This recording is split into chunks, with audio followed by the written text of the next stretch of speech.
Welcome to Luca and Miguel. Enjoy the video. Begin by gathering the Samsung remote and noting the TV model number. This helps when menus differ by year or firmware. Check whether you use Bixby Voice, Voice Guide, or SmartThings voice options. Power the TV on and navigate menus using the remote directional pad. If voice continues after settings changes, unplug the TV for 10 seconds, then plug it back in. These steps limit confusion and prepare you to disable voice features safely and efficiently.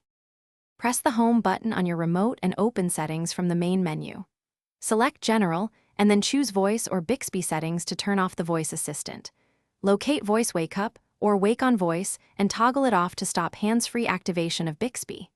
Next, open Accessibility from Settings and select Voice Guide, then toggle Voice Guide off to stop screen narration and spoken menus.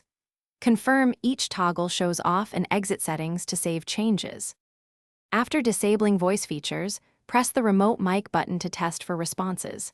If the TV still speaks, update the TV software in settings to install recent bug fixes. Check paired apps like SmartThings and reset voice permissions, or disconnect those apps to remove external voice activation. If speech persists, perform a soft reset by unplugging the TV for 10 seconds and reconnecting power.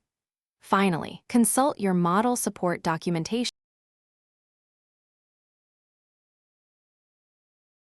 Thanks for watching and please subscribe. It's the best investment you'll ever make.